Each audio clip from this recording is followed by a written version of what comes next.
Hello, everybody. Welcome to this discussion on promoting transgender inclusion in sport.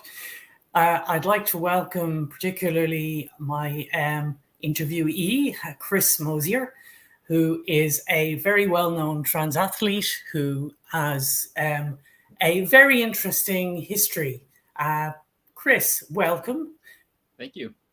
And would you mind talking a little bit about yourself and your background from your early days to professional athlete? Yeah, sure. Well, hello, everybody. My name is Chris Mosier. My pronouns are he and him. I am a white person with blue eyes and dark hair with a brown curly mustache. Today I'm wearing a black shirt that says activist athletes in white bars and black text. And I'm standing in front of a wall of bike tires and racing wheels, as well as a black racing bicycle. I'm speaking to you today from the traditional unceded homeland of the Council of Three Fires, which is also known as Chicago, Illinois, in the United States. And this is where I'm based and have been here for a little while doing my training and coaching other athletes as well as doing my activism work. Yes, where to begin, right? So I've always considered myself an athlete. And I think if you were to ask me as a young person to describe myself in 3 words, athlete would definitely have been one of them. And that's, true today as well as a professional athlete. So I grew up playing baseball and then softball, volleyball, and basketball. Sport was the place where I guess I found my friends and my family and my community through sports. I found that sport was this built-in place where I could make connections to people when I didn't really feel like I could make them off the court or the field.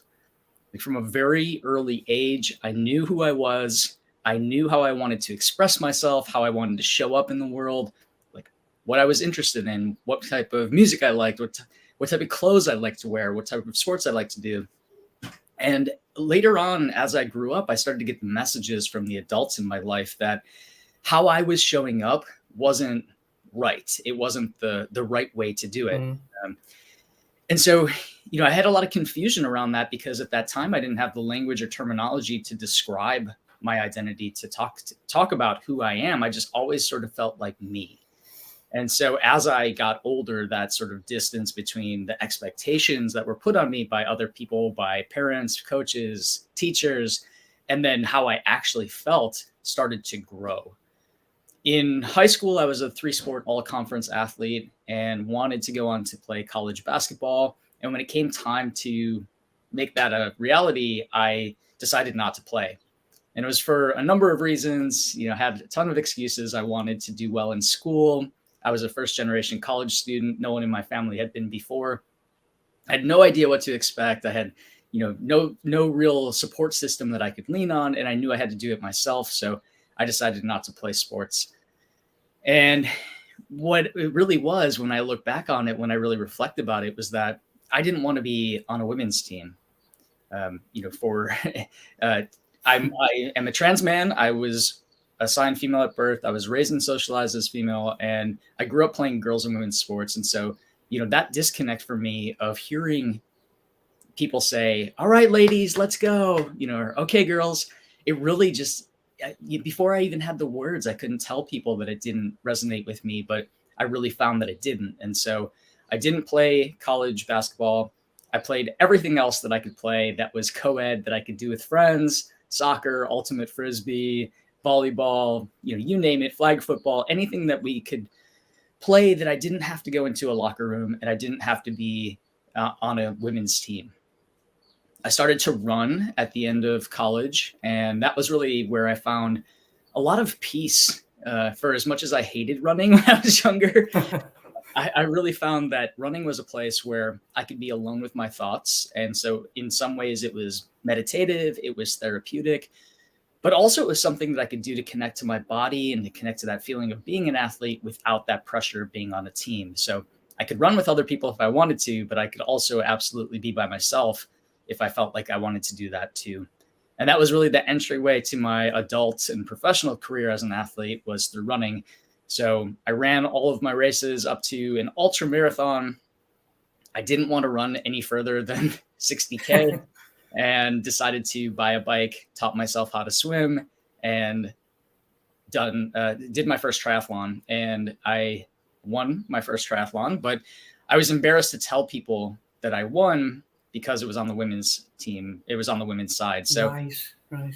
That was really a pivotal moment for me of seeing like this disconnect between how excited I was about sport and how not excited I was to talk about it with other people because of the gender piece of that. So, yes, it's very difficult, isn't it, Chris? I've had similar experiences and competing as well, but you have progressed so far.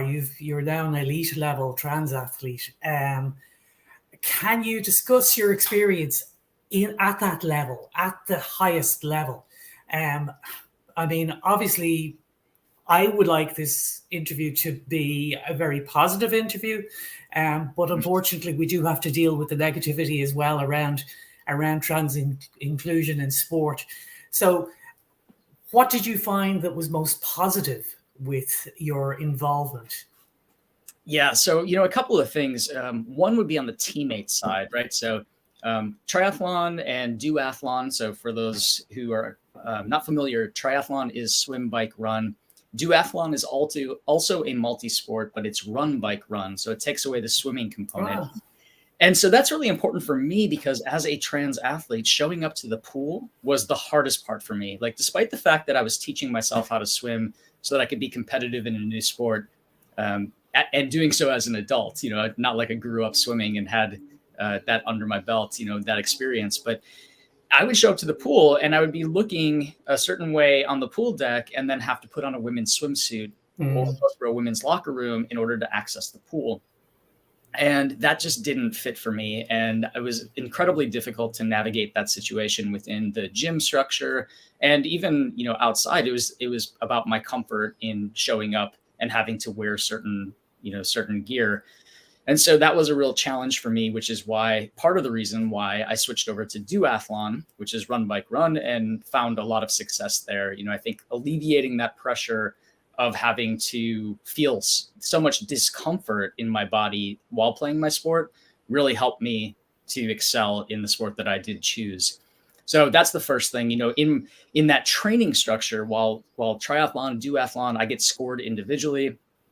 There's also a team component to it where I was living in New York City. I was training with other people and I had to come out to them.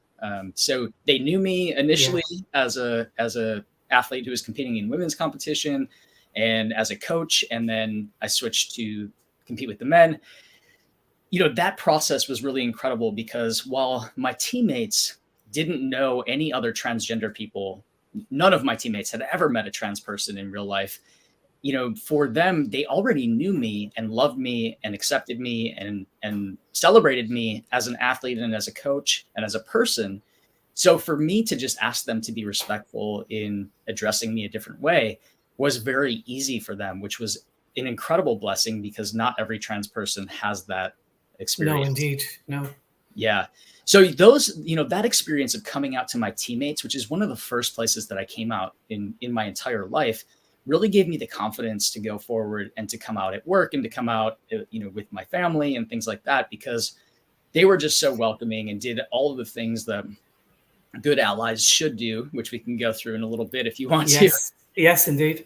In terms of national governing body, of organizations, of races, I did have struggles and, I'm very much with you. Like, I like to talk about the joy. I feel like in our world right now specifically, like very time dependent, we see so much trauma and drama around the trans experience and around specifically placed upon trans people by people who are not transgender, by cis folks who are trying to regulate our experience. And so for me, as both a person surviving in this world and as a role model for other people in our community, I very much want to celebrate the joy of my experience because I love being trans. Like, I think it's a magical experience.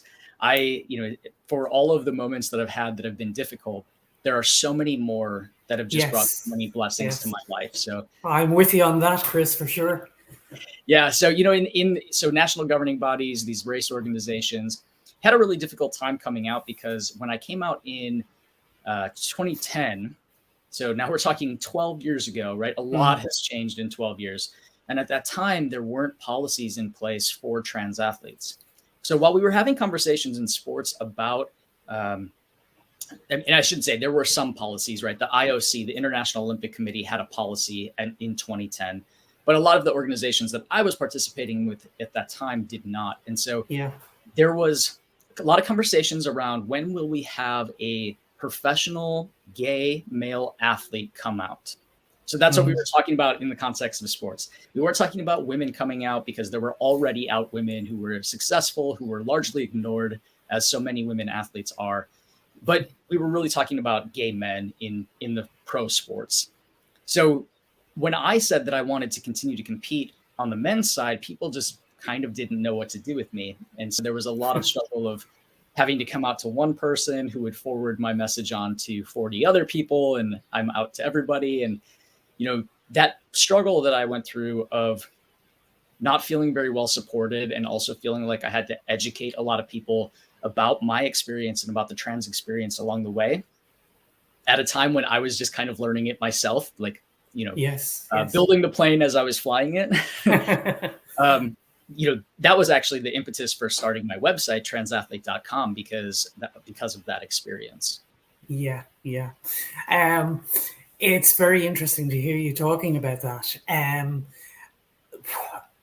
There are barriers and biases, though, that we as trans people face when participating in sport. Now, in my case, I'm a cyclist, and I competed in the Gay Games in 2018 in Paris. Won a couple of medals. It was an amazing experience, wonderful, no negativity whatsoever. When I joined my cycling club here in Dublin, again, no negativity. And when I fully came out, great support, understanding, acceptance. Have you found that when you're participating in the sport, do you get negative comments? Do you get looks or any kind of negativity? Yeah, I do. But I will say, when we're talking about my experience, I've received just a fraction of the negativity that my peers who are trans women or trans feminine folks have received just in wanting to participate. So really, like, my initial resistance that I faced was just the lack of knowledge and the lack of understanding or interaction with a trans person. When I first came out, there was a study that said that more people in the United States had believed they had seen a ghost than knew a trans person in real life. Every interaction that I was going into essentially was like someone, more people believed they had a paranormal experience than had met someone like me. Yeah. I mean, I think it's, it's a funny statistic, but also it means I walk into every room, every space, every race, and have to do some explaining. And so, I think now, very clearly, 12 years into my transition is a very different story. Even when I made Team USA in 2015 for the 2016 team, I really just got a sort of shrug, a good job, buddy, and kind of the sense that people didn't thought it was a fluke, that it was a one-off, that I'd never be able to do it again. Where, in contrast, we know that there are 14-year-old trans girls right now who are being the targets of political backlash from United States politicians right now, trying to ban them from playing sports, when these young people have literally just, tried to play on their school team. And so that difference is really important. And I also have to call out the difference of race. I'm perceived to be a straight white man. I'm married to a cisgender person and a cisgender woman. And my experience in terms of how I'm perceived is that I receive a lot of privilege in my transition, and in having male privilege and having white privilege, and in many cases having, perceived to be straight privilege as well. And so when I'm interacting with people, my experience is very different than any woman of color or any trans person of color who are basically receiving double discrimination.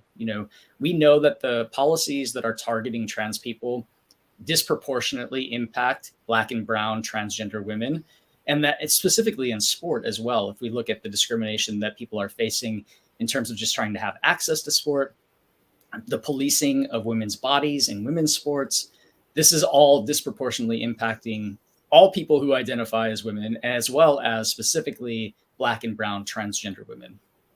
Yes, indeed. Just you mentioned there, Chris, about education and how important it was to basically inform your friends and your colleagues and your sports, anybody involved with your clubs or whatever. It's a lot of pressure on the trans person to have to educate and to come out so often. How would you feel? Like, do you think it's improving, basically? Do you think more people are learning about trans issues and are becoming more accepting, more understanding? Yes and no. So this is a both and, right? So on one way, absolutely, things have improved so much for us. And, I do always want to note that we've made an incredible amount of progress since I came out in 2010. When I came out in 2010, I was actually the only out trans athlete that I had ever heard of aside from Renee Richards. And there was a big gap between Renee's participation in the 1970s and me coming out in 2010. And it was a very long time before I started to see other trans athletes be out and open. And part of what I wanted to do as somebody who made the decision somewhat reluctantly, but out of the, hopefully for the good of the world, to come out, to be public, and to constantly use my platform to talk about being trans, because I wanted other people to see me and know that they don't have to compromise any part of their identity, that you can be trans and you can love playing sports and that you can do both. Because for so long, there have been trans people in sport who have had to make a difficult decision to either stop playing the sports that they love so they can be their authentic self and continue in their journey of transition, or sport felt like such an unsafe space for them that they just didn't tell anybody and then came out after they were retired or done playing sports. So I wanted to eliminate that idea, and as well as to be an inspiration and somewhat aspirational for the young trans people who come after me. I think that it's changed a little bit and more people know about trans people. So, I feel like more people have seen ghosts in America now. Like we've reached that point where this has been such a large part of the cultural conversation specifically in the last 3 years. And unfortunately, while people know more, I think there's also a lot more misinformation out there. And that's unfortunately what people do know, because when people are only reading tweets or only reading the headlines of articles, or only reading the articles that boost up how this is a debate or is controversial, and don't talk to trans people or don't talk to the people who support us. Precisely. What people are reading is propaganda. Yes. Anti-trans propaganda. And so while I do think that it is improved a lot in terms of a general awareness of our existence, I also think that we're in a point where we're combating just so much misinformation, and that people, and this is globally, this is also about all topics, not just about trans people. But specific to us, and specific to trans people in sport, I think that people have really doubled down on wrong information, on misinformation. And it's difficult to continue to fight that because there's a lot more nuance that's required in having these conversations. And the internet is just not a place where nuance happens very frequently. No, it certainly isn't. Yeah. And indeed, it's just a continuous explaining and trying to get across your point. So many people are just watching or reading things on Twitter or on Facebook, whatever, and not talking to trans people. And when you tell your story, we had 2 referenda here on marriage equality and abortion rights here in Ireland, 2015, 2017. And it was our stories that told people, that persuaded people that they were good things. I think it's so depressing though when one of the heroes of Irish sport, Sanyo Sullivan, she's a runner, she's an Olympic athlete, she was like a serious icon for a lot of the young girls in sport, in running, and she has absolutely no time for trans women in sport. She doesn't think it's fair. for those assigned female at birth, and nothing about the rights of the trans woman. Mm-hmm. And then, of course, you've got Emily Bridges, a cyclist, who was banned as well. So have you had a chance to look at those articles? And I mean, fairness comes into it, of course, to some degree. A level playing field, you're never going to get a level playing field. And there's a whole, we could open a can of worms there and discuss absolutely everything about the amount of how much testosterone you can have in your body, etc. What are your thoughts on that? Is it fair, I suppose? Yeah, I think it's incredibly unfair that people publish articles without having the information and facts, and that is particularly that heroes of ours in the sports world don't talk to us as trans people before making a decision, knowing the power of their platforms, right? Regardless of what country you live in and what sport you play, athletes are thought of as heroes, and heroes or villains, I guess, depending on where you live.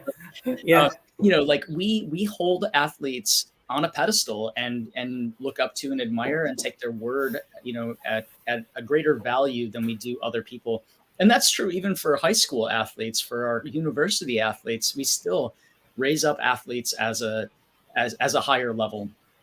And so it's really disheartening, to see articles like this come out and to see the attacks on one single athlete, right, being the subject of attacks.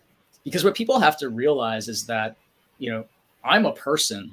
I'm still a person. Emily is a person. And when we are the focus, the subject of all of this hate and vitriol, which I will say athletes are, right? Any of our professional sports teams that are the NBA, as an example, people will, pick on and try to disrupt athletes. They will say critical things about athletes as entertainers, right? Cycling, not really a huge entertainment sport outside of the Tour and some, other races. Like when we're actually looking at performance, and it's not the same sort of mega industry as something like basketball is. We are still people. And so what, would be really helpful is if people could maintain and continue to see our humanity, or see it at all. Because exactly, yeah. Because these articles are incredibly damaging, even if it's all false information, if it's just personal opinion. When people read this, it does influence the way that they think about or think about, interact with, and speak up to and about trans people. And so this is the issue that we're seeing in the United States as well, is that we have articles like this come out, we have people say certain things. We see that translate into a direct line from people saying that elite professional sports, it's not fair to have trans people included, having a direct impact on how a 10-year-old is able to play school sports with their friends. So there's this, this real disconnect that people have between the level of play and the purpose of sport that we really have to keep in mind. As an example here, like when people are talking about the Olympics and Paralympic Games, those athletes are the best of the best, the top percent of the top 1%, and their performances shouldn't be applied to a 14-year-old kid who just wants to have fun. Exactly. I want to dip into the science just a little bit, just a couple of minutes on it. As you mentioned earlier, the International Olympic Committee allows trans athletes to compete in the gender on their legal documents. But we must prove that if this is trans women, we must prove that our testosterone is below, according to the IOC, 10 nanomoles for at least 12 months prior to their first competition. Now, Rachel McKinnon, another cyclist, has met that requirement. She's met every requirement necessary, as explained by the IOC. It's very frustrating when she does meet all those requirements that she still isn't accepted. Do you have any thoughts about the science? I mean, is it difficult to really give a definitive answer as to whether or not trans women particularly have an advantage from their genetic makeup. Yeah, and I think going back to your last question, about fairness, this really plays in here. This is the prime thing that we hear. And, I just want to explicitly say that sports can be inclusive and fair at the same time. And these are not two things that have to exist separately. So that's the first thing about that. There's this, any space you go into, people will say, we need more data, we need more research, we need more studies. And I think that's absolutely true, because the studies that have been used so far have been both incredibly flawed as well as not applied to trans people. And so, I think people have to remember that when you have a trans woman on a women's team, you have 0 cisgender men on that team. And we need to be looking at the application of trans people in sport, not trying to compare the most elite Olympians and Paralympians, cisgender men and cisgender women, and trying to make that fit to our identities, because it actually is not the same thing. So, I do think that we need more studies, and the IOC has said that they support getting more studies. In the United States, the NCAA, which is our College Basketball Association, has also said we need more studies. And, for the IOC, for national governing bodies and international federations, they're really in a position right now where they have to do that research, because they have to create their own policies.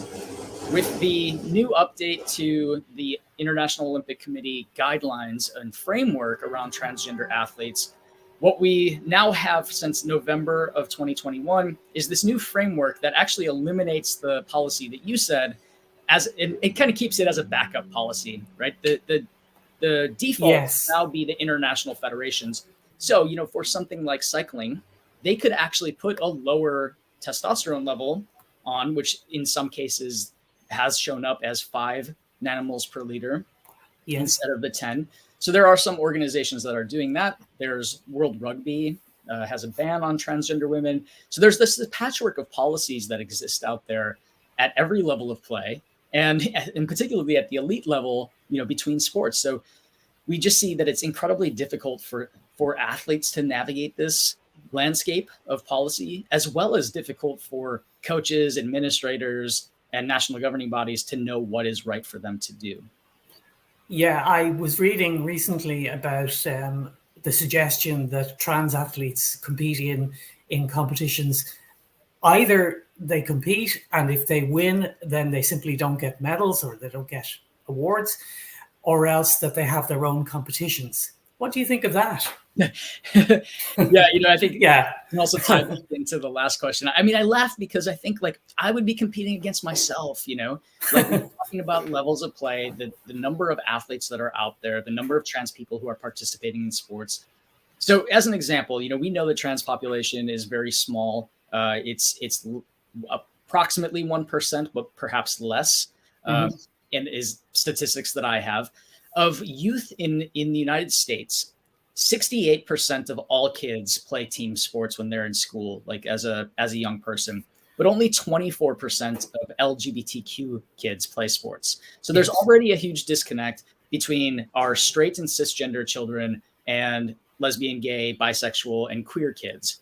But for trans kids, it's even less. So only 12% of trans girls and 14% of trans boys play sports. So now we're talking about such a small amount of people distributed across all sports that we love to have to play by ourselves. I think the problem with this third category is that it is, again, othering. It's saying that you don't belong here and that you should go do your own thing. And we know that separate is never equal, that we've tried this in the past. It has not gone well. I think that's one of the problems. The other problem is saying that, our participation shouldn't have an asterisk on it. So it shouldn't be that, you can play, you just can't be good. You can play, you just can't win, right? We'll accept you if you're middle of the pack, but if you do well, then it's all bets are off. And that's just not the right approach. It doesn't take the spirit of sport into consideration. And it certainly doesn't take into consideration that we're people, again, seeing the humanity of the individuals. And treating us differently like that, it doesn't make sense to say that we should have our own third category. And I do want to say, there are some sports that are coming out with a third non-binary category. Running is a great example of this. At least in the United States, and many of our marathon majors now have a third category for non-binary folks to self-select into. So, as a trans man myself, I could compete with men, which is the division I belong in, if I identify in that way, as well as I could also say, the men's competition doesn't fit for me. If I'm a non-binary trans person or simply identify as non-binary, I could self-select that area. And, a lot of these races are doing equal prize money for that non-binary category. They're doing another podium, and that's a huge amount of progress in sports. It is, yeah. But the piece about that's super important is that it's self-selection. So it's not forcing trans people to be in a third category by themselves. It's saying we want to make sport as inclusive, as accepting as possible, and we think that this is a way that we could allow more people to access sport without having to, stick to the two small check boxes that actually don't fit everybody's identities. Yeah, people shouldn't be put into boxes at all, and inclusion is always better than exclusion, of course. Chris, you mentioned a lot about the medical side of things. I assume your website, which is transathlete.com, I think. Yep. Mm-hmm. It's a fantastic resource for those interested in promoting trans inclusion in sport. What are the primary resources you like to refer people to when they're looking for more information? Yeah, so I have a couple of documents that are going to be up on the website soon that have done literature reviews of the science. And I think your average viewer is not really interested in digging into the literature review about testosterone and performance, which I will say, since I didn't get to say it in the last question and answer, but testosterone is not it. Testosterone is not the sole indicator of athletic performance. And I am certainly not a testosterone denier. I know it has impacts on the body, but it is unreasonable to say that anyone with a higher level of testosterone in their body will be better, bigger, faster, stronger, better athletes than someone who has less testosterone. That's just not actually the way that sport works.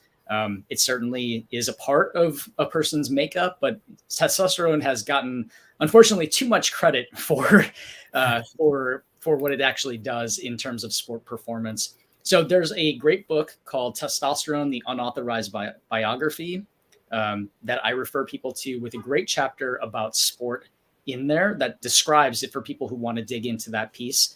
There are also other articles and policies that I think are really helpful for people to see and read that are on my website, as well as starting, if we're just starting basic, go to the terminology page, get up to date on the basic terminology before you start to dive into these conversations. Because I think while we all want to dig in and talk about specifically about testosterone, if we're being honest, and fairness in sport, I think it's really important that we have the language and terminology to do so, because we can't begin to have these conversations if we aren't using the same language. Yes, absolutely. And I know you did a lot of work with Athlete Ally, who I had the pleasure of meeting some of the gang from there when I was across in New York. I think Athlete Ally, the LGBT organization, is just an amazing organization that Sporting Pride, who are hosting this webinar in Ireland, are doing incredible work as well. So what needs to be done to encourage more trans people to take up and stay in sport, particularly stay in sports? Because I suppose as kind of kids up to 13, 14, before puberty hits, then surely you've got to try and encourage them to stay once the changes in their bodies start happening. Do you have any thoughts on that? Where do we start? Yeah, my personal experience was that sport was a great way for me to feel more comfortable in my body, as both my body changed through puberty, as well as feeling that sort of disconnect as an adult when I finally had the terminology to explain to other people how I had felt about myself my entire life. sport was a way where through running and through strength training, I tried to in some ways manipulate my body to say like I would feel better if I had a little bit broader shoulders, so that was something I could go to the gym and work on and see progress and feel more confident in myself and more comfortable in my body. Because it's not every trans person's experience that they feel like they were quote unquote born in the wrong body, right? Like as an athlete, I have a very interesting relationship with my body because my body is my vehicle. It's my machine. It helps me accomplish all these goals so that I can inspire other people. And, I think telling young people, specifically young people, about how movement and sport and feeling comfortable in your body and feeling in control of my body, and that's another big one, is the control piece, because so many things in sport and in policy and in discrimination were out of my control. How people spoke to me was out of my control. How people, treated me or reacted to me is out of my control, but I could control my body through sport. And that was really settling to me. It was really assuring to me. And there was a great power in that I think helped me through my transition, as well as helped me fall in love with sport even more. And I think if more young people knew the power of sport in that way, both personally and physically, but also mentally, socially, psychologically, that maybe they would stay in sport. But, the onus here is not on the trans person specifically. It really is that we need allies, specifically cisgender allies, and allies in women's sports also specifically, to speak up and to help us create safer spaces for trans and non-binary people to exist fully as themselves without that fear of it being an unsafe space. The institution of sport is not traditionally very welcoming to LGBTQI plus people. There are studies from the last 5 years, and there was probably a component of this study called Out on the Fields that was in Ireland. In the United States and North America, it said that over 80% of people thought that an LGBTQ plus person would be unsafe in the stands at a sporting event. Wow. So, if the general perception, 4 out of 5 people think it's unsafe for queer people to even go to cheer at a game, let alone be the players and the participants in the match, that speaks to the institution of sport. It speaks to the sort of discrimination, the homophobia, the transphobia, the biphobia that exists in sport. Yeah. But I truly believe that that's changing. I think that people within sport have been well accepted by their teammates because there's that bond, like I experienced with my teammates, that when you know me, when you play with me, when you love me, when you rely on me to move us forward as a team, it becomes easier to accept me in all of who I am. Even if no one on that team would have sought me out to be friends with outside of the court of the field, the fact that we're in this sport, in the same space at the same time, is a connection that we share. And we can build off of that common ground. And I think that that's really important, because in order for more young people to feel safe in sports, we need to change the way that we are talking about trans and non-binary people in sport, and the way that coaches and administrators and leagues and teams are signaling their inclusion for our communities. Yes, I do feel that the conversation needs to continue at various levels. And one of my notes here talks about the likes of, here in Ireland, Sport Ireland and national governing bodies should, like with anything, marginalized groups need allies, as you mentioned, Chris, and we need input from both the higher levels, i.e. sports, the Sport Ireland and national governing bodies, but also within the LGBTI community itself, in youth sports and so on. How can we best, I suppose in some ways you've answered it already, but it's not fair for the trans person to have to regularly come out. They just want to be themselves. We just want to be ourselves. We want to participate. We want to win medals. We want to win competitions and so on. Do you think there's any other ways that we can engage the wider society and make them see us for who we are, human beings? Yeah, you said we want to play sports like everybody else. We want to Yeah. win medals. We want to do whatever. And we don't want to win medals because we're trying to be sneaky and gain an advantage through transition. I assure you, everyone who's watching this, that there is no world in which a trans person would pretend to be trans in order to gain advantage, because the amount of things, the situations that we have to deal with outside of sport would never offset any Olympic medal, any world championship, Absolutely. anything like that. So trans people play sports for the same reasons as everybody else. It's our love of the game. It's because we love the way it makes us feel, to challenge ourselves, to be competitive, and to bring out the best in ourselves. And if that's accepted for cisgender athletes, it should be accepted for trans people as well. So that's the first thing. I think the second thing is, in terms of sport policy, one interesting thing that we're seeing here in the United States is a move away from testosterone-based policies or medical-based policies, and understanding the humanity of athletes, to say, one, there's not just one way to be a trans person, right? So some people will make a medical transition, some people will make a social transition, some people will choose to do things that other people won't do in their transition. And every person's journey is individual, it's personal, and it's not for sport performance. It's for them to feel like they can exist in this world every day. So we have to acknowledge that. And we actually have sport organizations here in the United States that are saying, we have people who know their identity when they're 5 or 6 years old, who come out to their parents, who transition socially at a young age, who start their medical transition as soon as they can after puberty, and who have never talked about being trans with other people. So why then, when they get to our universities or to playing sports later on, should they have to share their gender experience like that when they might not be telling anybody else, right?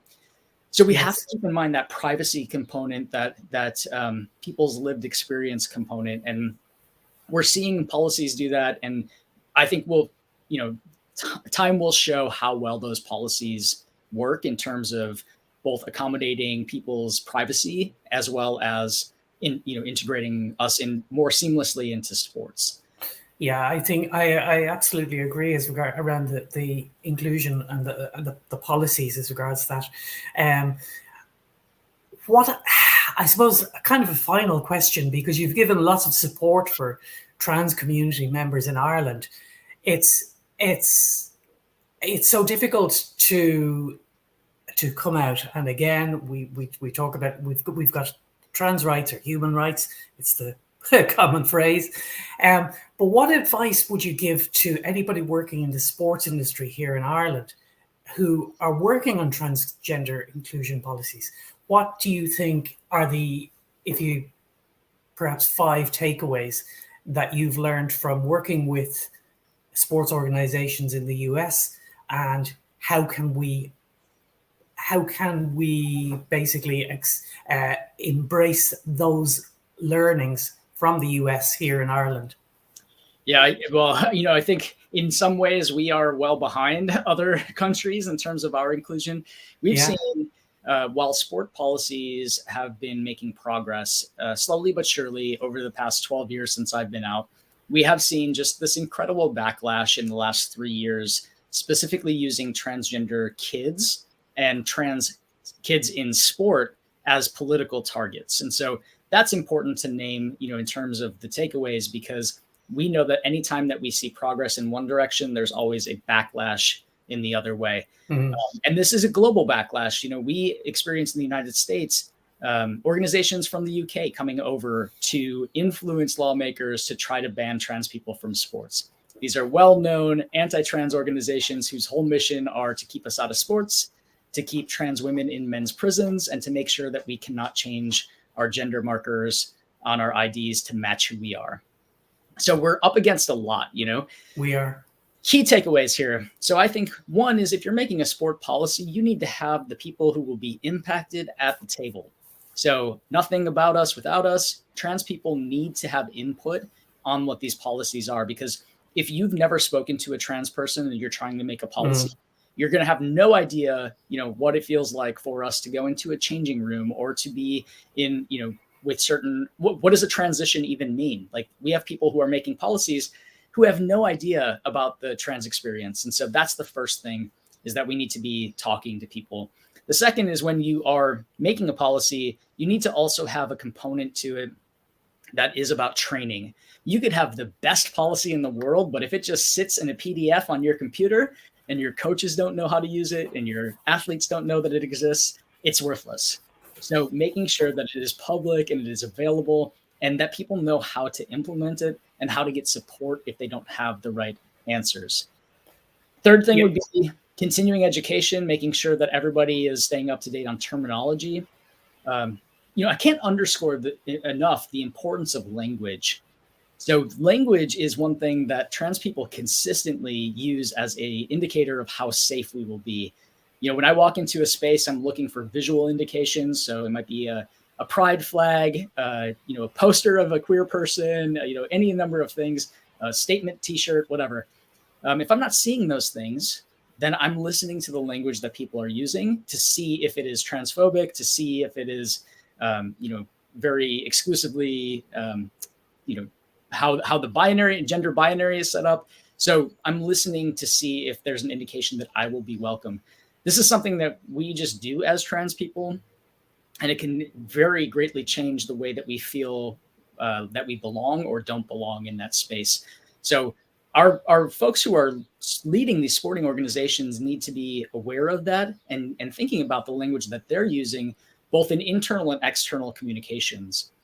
And the fourth and final thing I'll say is just that representation matters. And so when we have a trans person, I was not the first trans person to be interested in sports. I just happened to be very public about my transition and my participation. And that was game changing for a lot of people who saw me and then knew that they could do it too. And there's something about having that possibility model. So if you have athletes in your sport, celebrate them, uplift their voices. As you mentioned at the top, and I just couldn't agree more, the way that we create change is through sharing our stories. Mm-hmm. And while not every trans person has to be out, and not every trans person who plays sports needs to be an activist, I certainly have dedicated my life to it because I see the importance of sharing my story, of saying, like, when you get to know me, when you get to hang out with me and my mustache and you have a conversation, I feel like we can create those bonds, we can have that connection, and that I'm a real person.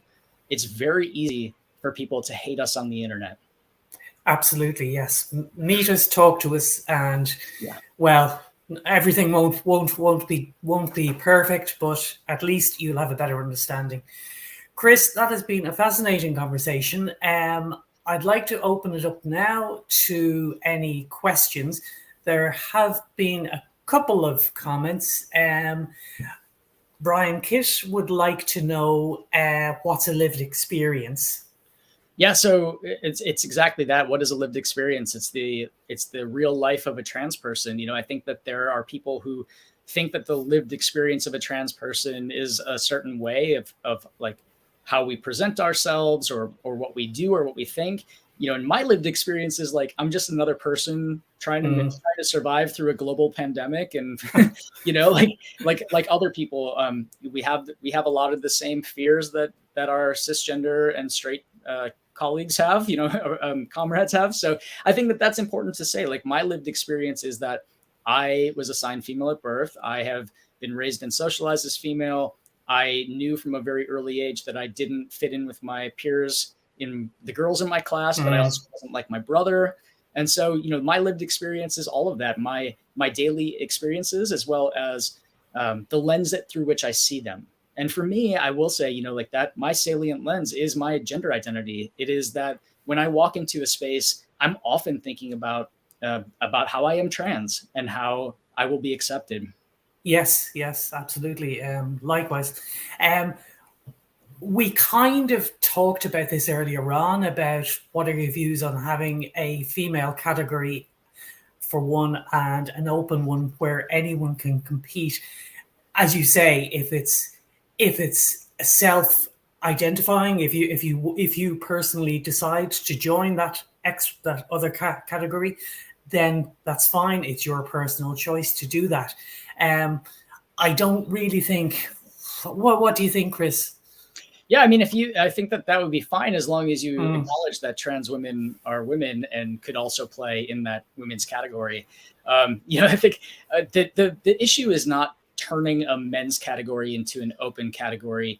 I think sport didn't create the gender binary. We just exist within it. And so one of the bigger things is that we really have to look as a society at the greater impacts of these two classifications of gender categories and say that the reality is, while I honestly don't believe that this was ever a good fit, it was created by cisgender men to keep women, as subordinates. And it's about power. It's about white supremacy. It's about dynamics like that.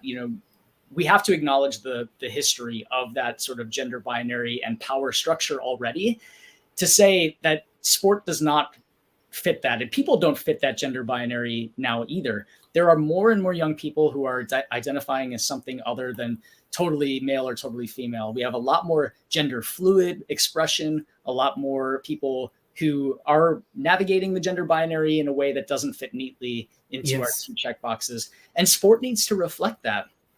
But society also needs to reflect that. And so, it is difficult for me to imagine changing the structure of sports in my lifetime, because it also requires changing the structure of society. And I'm not sure that myself and the other advocates in this space are equipped to take that large scale project on. No, I think that might take a little bit longer, Chris. So we have two final questions. How do we get more LGBTQ plus people interested in sports? To some degree, you've answered that as well. Obviously, it's really important because here in Ireland, I think there was a study done, and it was found that LGBTQ plus people really don't participate as much as they should. There are some amazing clubs. There's lots of clubs that either include LGBT, like very, very clearly include our community within their teams, but equally there are some that just don't, and it's a question of trying to encourage people to take up sport for their, as you mentioned, mental health, their physical health, and for just social interactions. The final question, I think, is why don't policies differentiate between competing during transition and competing post-transition? Alisa transitioned more than 20 years ago, but to play rugby, she's still expected to give a blood sample.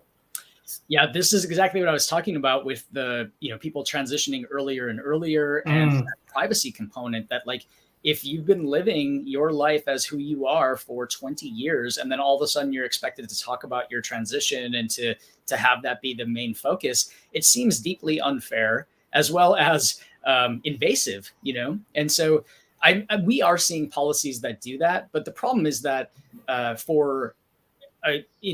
and I speak to a US perspective in terms of working with sports leagues and organizations, that we also want to be cautious to not create a hierarchy of transition as well. True. For some sports, it would be important to consider pre and post puberty transitions might be part of their consideration for their policy. For other sports, it's a level playing field.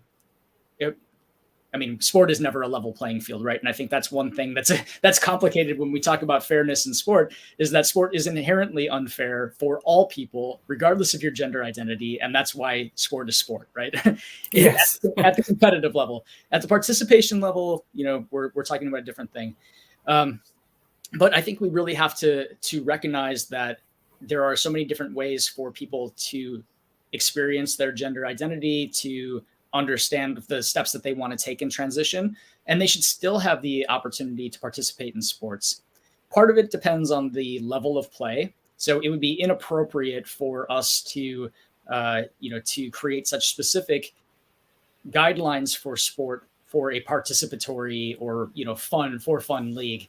But there are policies that are like the one that was described that would actually exclude a lot more people than it would include. So this is the problem, right? Is that there's not a one-size-fits-all answer to this option. And rugby is one of the worst organizations for inclusion with some really ridiculous statements in the past and processes. So it is deeply unfair for the trans people who love rugby. And it also doesn't solve the problem of gender equity in sport. You know, the biggest thing I'd say is for anybody who's interested in fairness and in gender equity, needs to be looking a lot more off the court of the field, because there are so many problems. I mean, we could just talk about sports. So many problems with that women experience in sport. You know, there's a lack of equal pay and equal opportunities, at least in the United States. There is high rates of sexual assault and abuse that is often covered up. There are issues with the amount of access that young girls are given to sports organizations. Like when I was a kid, the boys team always got to practice first, and then the girls teams got like seconds of everything. We got the hand-me-down uniforms, the equipment, and everything. So there are still situations like that are happening. We need to be paying attention to those things. Those are the things that really threaten women's sports. The fact that gender policing, so like looking at people, questioning if they're trans just based on their appearance, that sort of thing, testing testosterone levels in people in women's sports. This is one of the issues that we face, and that the policing of women and women's bodies in sports speaks to a greater issue about discrimination. And that's a greater problem than having a trans person play on your team. Absolutely, it does indeed, Chris. There's just a couple of final comments. The GAA, which is the Gaelic Athletic Association here in Ireland, deals with hurling and camogie and football. They've got a TV advertisement, which is very positive and inclusive. I think I've seen it, I'm not entirely sure.